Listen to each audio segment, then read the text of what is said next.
livre. Programa liberado para todas as idades.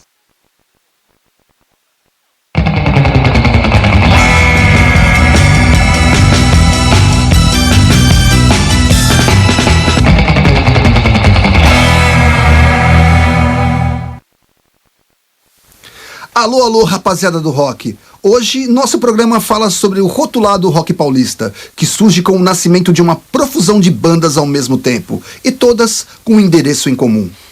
Um teatrinho acanhado, onde toda uma geração se lançou, o Lira Paulistana, onde começaram, por exemplo, Escandurra do Ira e Roger do Ultraje, além de outras cositas más. Acho que falar do rock paulista, acho que tem que ir um pouquinho antes dessa minha geração, né? Anos 80. Eu acho que tem a ver com o rock brasileiro, né? Eu acho que tem a história com Celi Campelo, né? Com essa moçada toda que é um pessoal de São Paulo, né? Eu acho que o primeiro sotaque do rock, né? O primeiro sotaque do rock brasileiro foi o sotaque paulistano, né? Foi daqui, de São Paulo e tal. Agora, quando a gente teve esse nome, essa marca rock paulista, acho que tem mais a ver com essa geração dos anos 80, com aqueles movimentos, com o movimento punk de São Paulo, do final dos 70, começo dos 80, né? Com as bandas que tocavam no Lira Paulistana. A Lira Paulistana. Coisa incrível no Lira Paulistana, que era o time de produtores, que era o Riba, que eu tô tendo a honra de falar pra ele aqui, o Chico, o Gordo, o Plínio e o Fernandão. E eles eram lindos, jovens, maravilhosos, corajosos, era incrível estar perto deles. A gente se sentia amparado, porque tinha ali um pensamento de pessoas a fim de fazer alguma coisa diferente, né? E isso também foi muito emocionante, muito lindo. Era como se eles eram guerreiros buscando um espaço, né? Eu acho que o Lira foi uma coisa muito importante. Foi muito importante em toda a nossa carreira, de todas as bandas, grandes nomes, Ultraje, Titã, Ira, o próprio Itamar. Meu nome é João de Santos Silva, Beleléu, Vulgo Nego Dito. E quando houve lua, me mandou pra rua pra poder arrumar. Nós invadimos as meias-noites do Lira Paulistana, que até então no reduto da vanguarda paulista, de MPB exclusivamente, né? Rolava, sei lá, os shows normais lá, Às 9 horas da noite. Às 9 horas da noite. Acho que a Rigo Barnabé tocou muito tempo lá, né? Eliette Negreiros, né? Itamar Assunção. Como é um porão, né? Um porão mal acabado, com um lugar de sentar de madeira. Ele era muito precário. Mesmo o lugarzinho ali na Teodoro Sampaio, é um lugar feio, né? Aquela padaria ali do lado, ela enfim. O que tinha mesmo é um espírito, conseguiu juntar pessoas interessantes. O Lira era meio um templo, né? Um templo pra nova música, independente do estilo, rock ou não, né? E eles deixavam uma parte, um horário do Lira que chamava Sessão Maldita, né? Que era de sábado à meia-noite. A gente começou a fazer shows à meia-noite, às sextas e sábados principalmente, né? O primeiro grande evento que eu acho que marcou o Lira ali com o rock foi o Boletim de Ocorrência. Que era digamos um festival com novas bandas que misturavam não só as bandas de São Paulo, mas também bandas de outros estados. E o primeiro show do Ira foi lá. O primeiro show oficial do Ira, que era eu, Nazi, o Adilson no baixo e o Vitor Leite na bateria.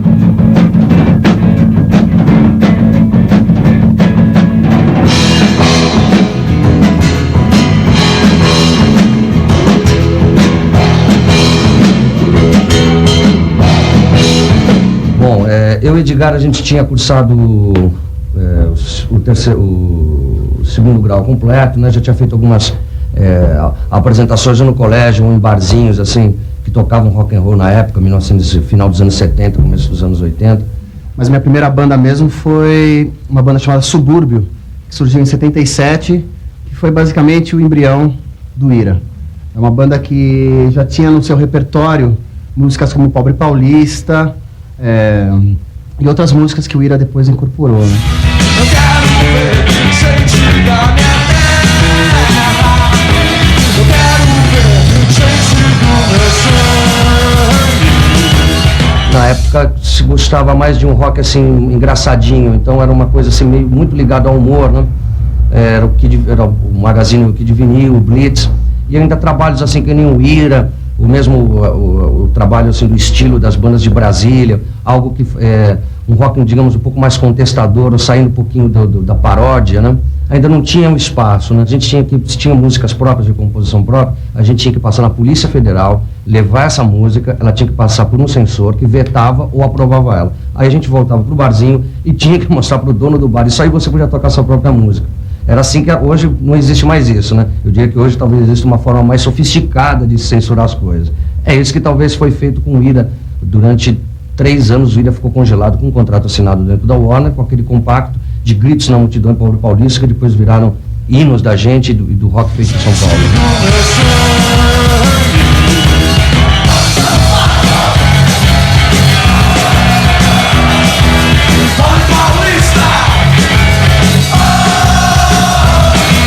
Ira era uma banda que a princípio não saía do seu bairro e não parecia que não existia mais ninguém além do que essas pessoas que se reuniam numa garagem, né? A gente começou a ter contato com outras pessoas, né?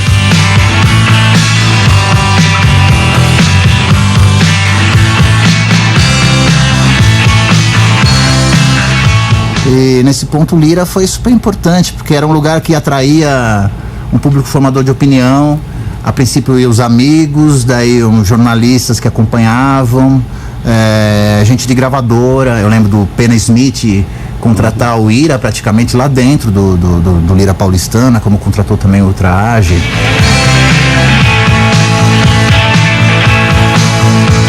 A vida é jogo rápido, para mim ou para você. Mas um ano que se passa, eu não sei o que fazer. Não se abraçar, se une pra esquecer. Um feliz aniversário, para mim ou pra você. Olha que legal o visual, né? Tinha uma coisa de estilo bacana, né? Escolhia umas roupas parecidas com conjuntos ingleses dos anos 60. O Ira. Mudança de comportamento, esse era o truque. A gente estava sempre tentando dizer alguma coisa, tinha sempre aquela pretensão de deixar um recado na história. Uma pressão, assim, digamos assim, até dos meios de comunicação, os jornais sempre falavam muito do Ira, uma banda cultuada, mas que não tinha lançado disco, estava preso com um compacto. A gente teve uma chance de uma semana, deram pra gente uma semana no estúdio Nas Nuvens, junto com o Peninha, e a gente fez uma mudança de comportamento, gravado, mixado e editado em uma semana, e um dos discos que eu acho mais importantes, não só da carreira do Ira, como dessa fase do rock nacional.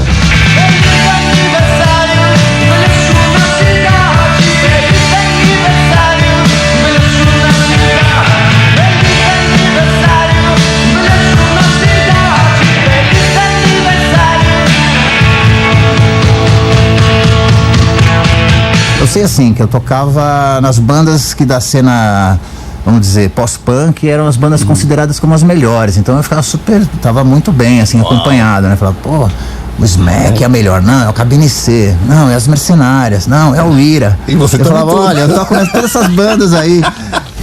Na verdade, acho que fui eu que levei o Edgar pro Smack, porque eu tocava com a Eliette Negreiros, onde eu conheci o Pumps, né?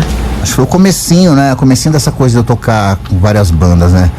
Montar mesmo, eu não digo que eu tenha montado, mas eu ajudei a montar algumas bandas. O Smack, a banda do Pumps, sim, que era um trabalho bem autoral a princípio, né? Mas aí a gente começou a entrar com composições.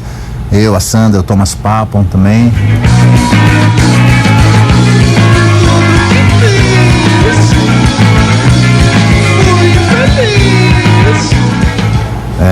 Participei das Mercenárias, né? Que era uma banda que já existia, mas não tinha baterista, aí eu me apresentei para tocar. Que ele parece que ele entrou com muita paixão e sem nenhum preconceito. Então ele formou a linguagem da banda juntamente com a gente. Mas sempre fui um baterista frustrado, então quando abriu um espaço e eu comecei a batucar na escadaria da Sandra lá na casa dela e rolou um som legal, aí logo depois compramos uma batera e deu certo. Acho que eu toquei por uns 2 anos. Né, com a bateria canhota, com a linguagem de guitarrista na bateria. Foram shows pra mim inesquecíveis. Até hoje quando falar meus 5 melhores shows da minha vida, eu coloco Os Mercenários como um deles, assim, porque eu acho muito bacana. Me perco nesse tempo, me perco nesse tempo, me perco nesse tempo, me perco nesse tempo.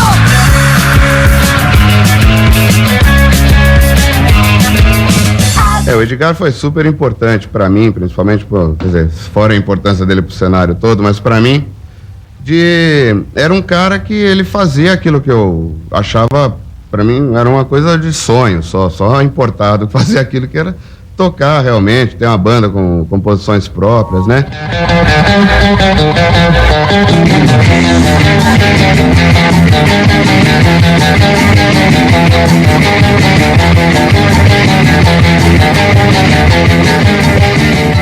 E principalmente no incentivo de, faça suas próprias músicas. Eu morria de vergonha de mostrar as músicas, mostrava pra ele, não, tá ótima, vamos nessa, do caramba, vamos, sabe? Então ele deu muita força pro Ultraje virar uma banda de repertório próprio, não ser só uma banda de cover, que era o que a gente era no começo. Acho que o Ultraje, a rigor, dessa turma dos 80 aí, foi a primeira a fazer um sucesso. Até do nome também do Ultraje a rigor, foi meio sem querer, mas foi uma coisa dele. Porque a gente tava discutindo, eu e o Leoz, tentando achar um nome, tava em Ultraje, mas o Ultraje era meio punk, a gente não era bem punk, né, meio classe média e tal, e o Edgar, que não tava sabendo da história, chegou na conversa assim, eu falei, Edgar, o que você acha do Ultraje? Ele falou, que Ultraje? Ultraje a rigor? Ele não ouviu direito, eu falei, perfeito, Ultraje a rigor, acho que é esse o nome da banda. Não sabe criar, a gente faz crime, não tem trem pra botar. A gente faz crime, não consegue criar. A gente pega grana e não consegue pagar. Acho que foi assim o primeiro, me lembro assim, na época foi a primeira banda de rock que saiu despontando por aí. E a primeira música deles era Inútil, né? Que era uma música, ela tinha humor, mas era uma música de protesto também, né? O Ultraje tinha essa coisa, né? O humor, mas um humor inteligente, achar a letra do Inútil fantástica.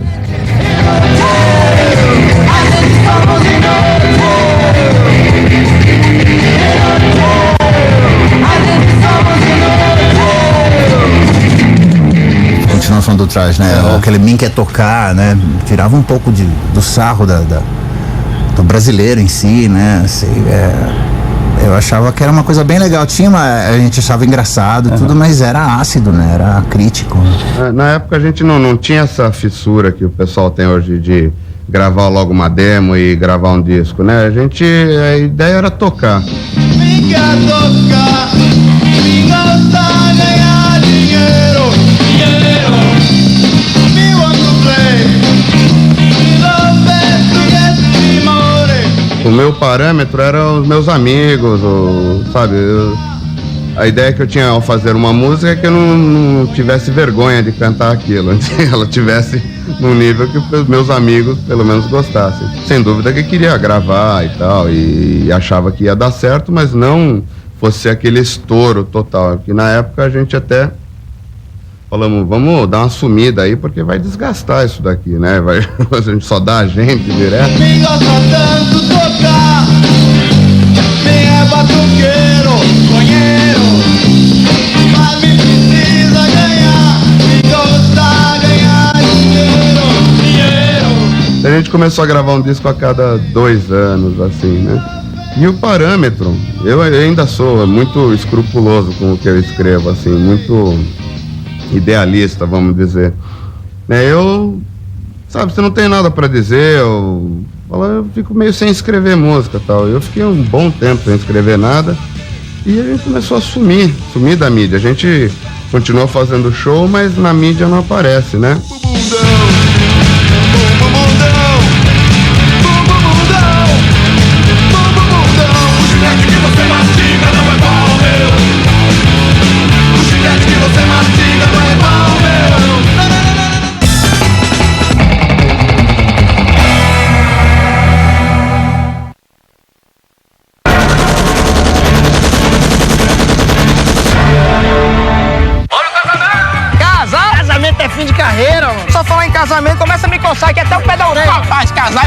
mas picada de cobra é melhor. Um brinde à solteirice!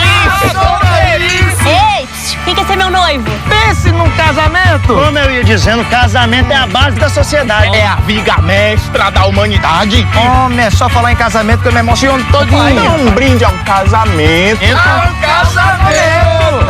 Bem-vindo ao Arraiá 100%. Beba com moderação. Estou aqui pronto, preparado com o meu cos pobre de Harry Potter para lançamento em Blu-ray de Caça-Fantasmas 1 e 2.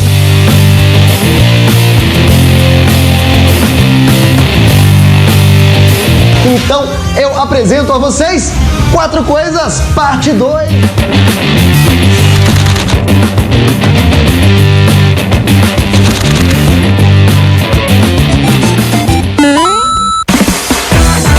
Todo domingo tem Domingão do Lucianão. É por isso que eu vou atrás de algumas dicas. E na sequência tem Domingão do Morangão. Não acabou ainda.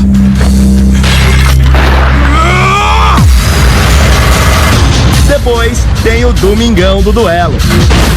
Agora é a minha vez. Finalmente! 2 faces de invocação. Agora posso invocar um monstro. E ainda tem o Domingão do Narutão. Por que não me matou naquele dia? Você não ia cortar o nosso laço? Sasuke! Seu domingo na Play TV é recheado de maratonas. São 3 horas de animes e 1 de mock. E a chave de sucesso continua sendo, é claro, a evolução do seu personagem. 1 hora de cada um dos seus animes favoritos. Expulse sua avó do sofá.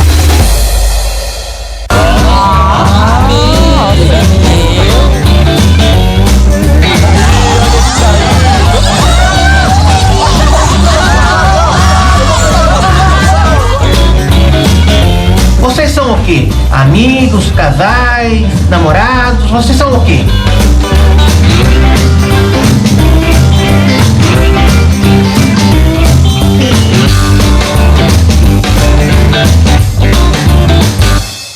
Você já percebeu que tem várias novidades rolando aqui na Play TV e uma delas é o novo horário do Mock. Toda terça e quinta, um programa inédito pra você, sempre às 8 horas da noite. Não vai perder.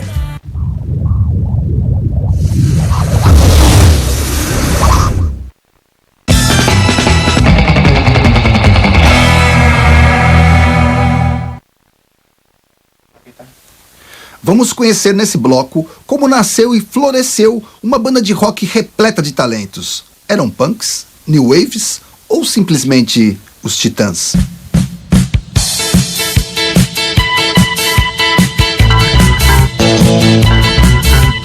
Na verdade, a gente já se conhecia desde 80, 79, do Equipe. Muitos estudavam no Colégio Equipe. Eu, inclusive, era da mesma geração que o Paulo.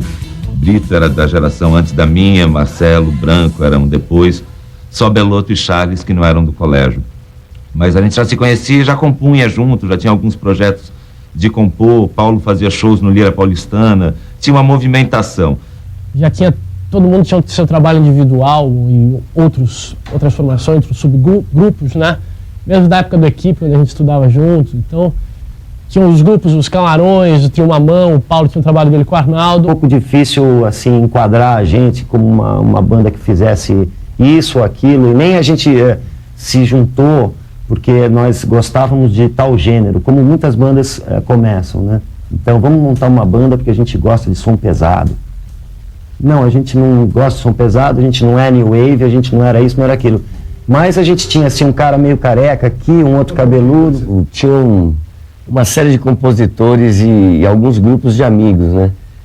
E eu tinha um amigo que era o Ciro, que fazia parte da primeira geração dos Titãs, do primeiro encontro.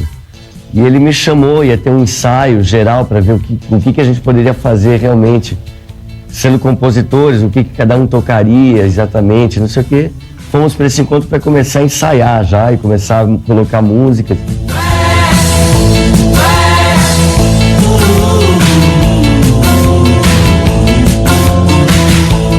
Aí, em 81, a gente fez um show chamado Idade da Pedra Jovem. Era uma coisa enorme, com um monte de amigos, o Escova no baixo, o Tuba na guitarra, o Chico Guedes no saxofone. E dentro desse show tinha um quadro que era os Titãs do Iê-Iê. Tinha uma secçãozinha que era os Titãs do Iê-Iê. Que daí foi dessa secção que a gente extraiu e limpou o resto do projeto e ficamos com esse grupo. E daí a gente começou a investir nisso e virou uma banda mesmo, com aquelas 8 pessoas, né? E a coisa foi muito rápida, assim, quando a gente se encontrou, já foi tocando, tenho essa música, tenho essa, vamos começar a ensaiar, vamos pegar essas 4 primeiro, vamos pegar mais essas 6 depois, mas no fim a gente tinha, em 3 semanas, estava com 20 músicas inéditas já para sair tocando. Que ensaiamos e estreamos em outubro de 82 no Sesc Pompeia, com um show com 21 músicas inéditas. E aí começamos a fazer show. De 82 a 84 a gente só tocava o máximo possível em todos os lugares onde era possível tocar uma banda que estava começando e que não tinha disco gravado ainda. Sonífera ilha, descansa meus olhos, cega minha boca, me enche de luz. Eu acho que a amizade dos Titãs, que ela foi construída na adolescência, no jogo de futebol, na quadra de cimento, lá no colégio, assim, ela dá o subsídio necessário para toda a condescendência que foi fundamental no nosso aprendizado como músico. A gente é muito consciente, a gente tem um amor muito grande pelo Barato, pela banda, a gente tem uma proximidade grande. A gente começou, como eu falei, a gente era compositor basicamente, não éramos instrumentistas. Então a gente foi aprendendo a tocar na estrada. Todo mundo tocava violão. São, na verdade, 8 exímios violonistas. Mas para formar um grupo a gente precisava de uma bateria, precisava aprender a tocar guitarra, aprender a tocar baixo, teclado, cantar e fazer tudo isso. E se organizar como um grupo.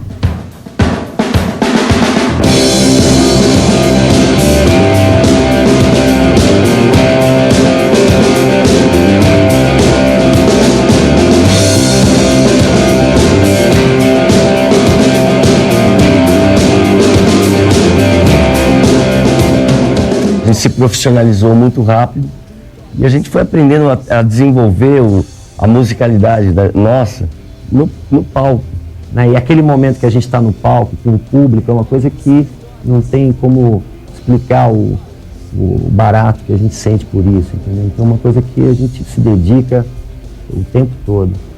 Permitiu com que a gente arriscasse tudo e soubesse compreender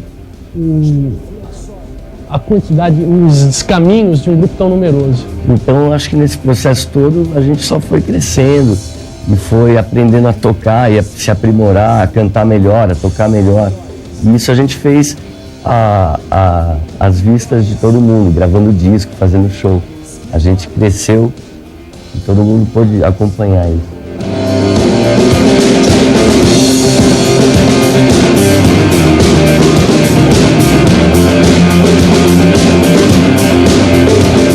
Essa química nossa, ela funciona, é muito dinâmico, assim. Então a gente faz parcerias diversas, né? Diversos encontros diferentes que vão produzir coisas sempre diferentes. Uma parceria minha com o Arnaldo é uma coisa, uma parceria minha com o Brito é outra. São cabeças muito diferentes, cada um tem realmente uma linha de pensamento, uma filosofia de vida, e eles acham um equilíbrio nisso. É muito intenso, né? Porque como são vários compositores dentro da banda, eles têm até que disputar um espaço que às vezes fica pequeno. É uma coisa que eu acho que assim, que fica para a cultura, para a história da música brasileira, que é como criar um empreendimento, uma empresa, uma comunidade trabalhando junta. Comida é fácil. Você tem sede de quê? Você tem fome de quê? A gente não quer só comida, a gente quer comida, diversão e arte. É muito legal, isso acho que a grande riqueza da banda tá nesse momento, entendeu? Esse momento inicial de você criar uma música, uma canção. Depois ainda isso vai passar por um processo onde todo mundo vai opinar. Então, até na própria canção, às vezes, colocando uma coisa, um verso no formato, aqui a gente repete essa parte. Isso é bacana, se você for ver direito, o rock mostrou muito isso, sabe? Essa coisa do trabalho em grupo, né? A coisa da comunidade dos Novos Baianos, a coisa dos Titãs como 8, os Mutantes como sendo um grupo, né? Ou indo na parte de arranjos e tal e tudo. Então isso, até a mixagem, botar um efeito aqui, não sei o que lá. Então isso é muito bacana porque é muito rico. Os Titãs nunca tiveram um chefe, patrão, líder. Todas as decisões dos Titãs têm que ser tomadas 8-0, não existe 7-1. E essa coisa da gente não ter, polarizar, não tem uma pessoa que polariza ou que dá uns caminhos e tal, eu acho que é o grande barato do grupo, né? Diversão e arte, para qualquer parte. Diversão, balé, como a vida quer.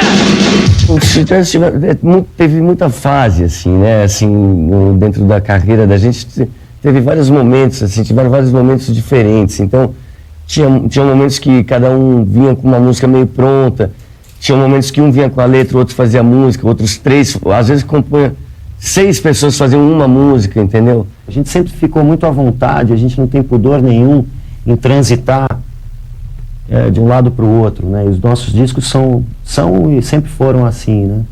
Você pegar o disco Cabeça de Dinossauro, que é um disco clássico, assim, nosso, né?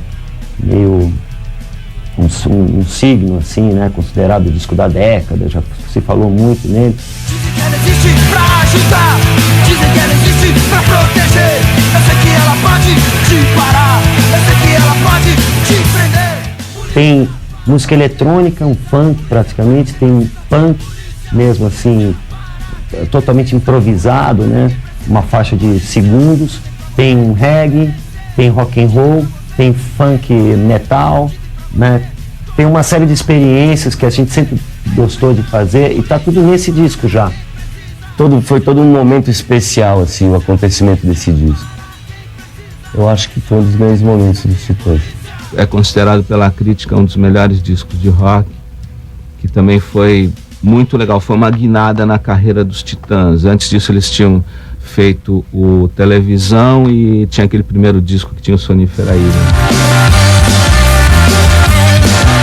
Precisa perder medo do sexo. Eu acho que assim, é uma característica da gente poder já fazer essa mescla e não se ater ou ter que ter uma origem, um endereço, uma coisa assim com um certo gênero. Então a gente não tem nenhum comprometimento com isso. A gente bebeu de todas as fontes individuais, desde a música popular brasileira, a mais recente, a mais pregressa à nossa geração, né? Um espírito indomável, que é uma coisa que eu acho que é uma lição, assim, de como trabalhar em conjunto. Acho que foi das bandas, assim, a banda que eu mais participei, assim, na produção. E a gente continua amigo, eu continuo admirando os Titãs e bola pra frente. Acho que a amizade é o que é a base da nossa longevidade, será, né? Porque a gente ainda vai durar muito tempo. O que se vê não se via, o que se crê não se cria.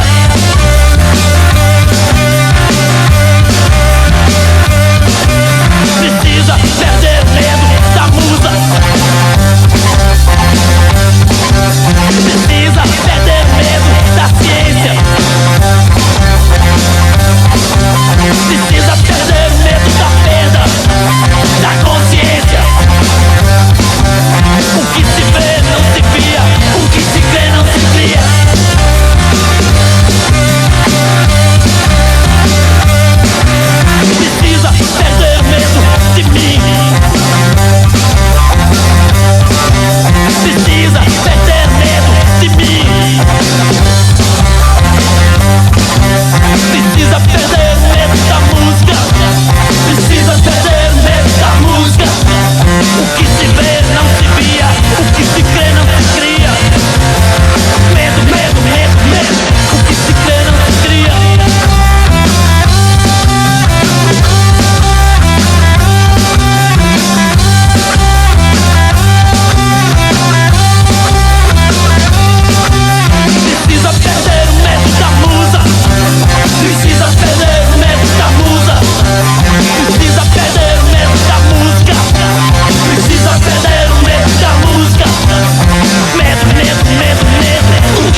12 anos. Programa não recomendado para menores de 12 anos.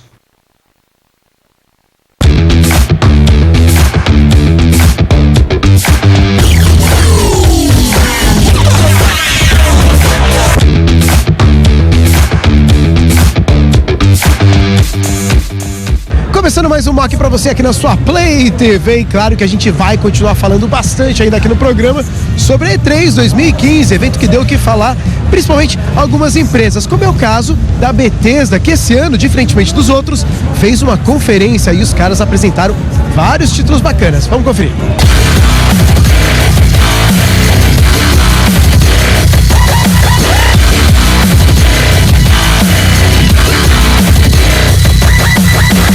Diretamente do Dome Theater, o mesmo onde a cerimônia do Oscar acontece, a conferência da Bethesda foi a primeira da empresa em todos esses 20 anos de evento. E não poderiam ter começado de melhor maneira. Um trailer de cerca de 8 minutos do novo Doom, que deixou todos os presentes e os milhares assistindo via streaming bastante impressionados. Intitulado apenas como Doom, esse reboot vai priorizar os 3 elementos que fizeram desta uma das mais importantes e populares franquias de jogos de tiro de todos os tempos: demônios horrorosos, armas enormes e ritmo frenético. Dito e feito, o trailer de gameplay é bastante violento e apresenta diversas armas conhecidas dos fãs, mas agora repaginadas como a metralhadora de plasma e a serra elétrica. Monstros das antigas também são de volta, como Revenant e a criatura Imp. Há execuções muito violentas, como também alguns elementos de plataforma. Falando de modos de jogo, a Bethesda apresentou o Doom Snap Map, onde os jogadores serão capazes de criar suas próprias fases com diversas ferramentas disponíveis. Ainda sem data definida, Doom 4 será lançado para Xbox One, PC e PlayStation 4 em 2016. O segundo jogo mostrado foi Battlecry, um título de ação em terceira pessoa voltado para combates entre diversos jogadores. Com gráficos estilizados e proposta bem mais leve que aquela apresentada por Doom, Battlecry já está com inscrições abertas para o beta e o jogo final deve ser lançado ainda em 2015. Na sequência, foi a vez do pessoal da francesa Arcane Studios ir ao palco.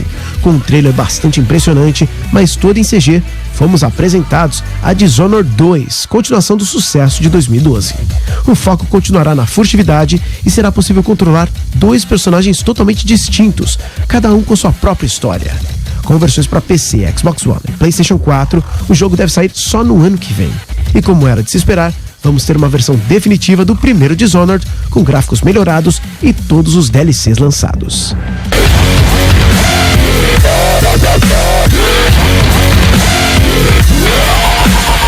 Logo em seguida, houve um rápido lembrete de que a versão de consoles de The Elder Scrolls Online foi lançada faz pouco tempo, e também é bom lembrar que você vai conferir uma análise completa do jogo muito em breve aqui no Mock. Como novidade, The Elder Scrolls Legends, um card game gratuito que será lançado ainda esse ano para PCs e iPads. E para finalizar o que todos estavam esperando, Fallout 4. O novo jogo de mundo aberto e temática pós-apocalíptica foi o carro-chefe da conferência, e o próprio criador da franquia, Todd Howard, foi ao palco para dar maiores informações sobre esse que certamente é um dos mais esperados por muitos jogadores. No primeiro momento, dezenas de imagens conceituais deram uma ideia da imensidão do mundo que iremos explorar. Na sequência, um gameplay introduzindo o mundo de Fallout 4 e seu processo de criação de personagens, onde será possível controlar uma mulher caso o jogador assim queira. Há então um ataque nuclear, e o jogador começa 200 anos no futuro, deixando o Vault, que o manteve vivo por todo esse tempo, e partindo para a exploração nesse novo mundo destruído pela radiação. Fallout 4 vai manter a proposta mais importante da série: liberdade total para o jogador fazer o que quiser, quando quiser e como quiser. Além disso, haverá também um modo de criação de sua própria casa, onde sucata e itens encontrados podem ser utilizados como matéria-prima na construção. E personalização de equipamento, especialmente de armas, será um dos focos de Fallout 4. Um anúncio que surpreendeu a todos foi Fallout Shelter, um free-to-play para smartphones, onde acompanhamos o dia a dia de diversos moradores de um dos vaults da série. No papel do Overseer, o jogador deve administrar todas as diferentes áreas e todas as pessoas do Vault. Fallout Shelter foi disponibilizado para download assim que a conferência terminou. E para fechar com chave de ouro, a data de lançamento foi revelada. Como bem disse Todd Howard, os fãs aguardam por esse jogo desde 2008, quando Fallout 3 foi lançado. Então a quarta interação da famosa franquia Radioativa chegará ao Xbox One, PC e PlayStation 4.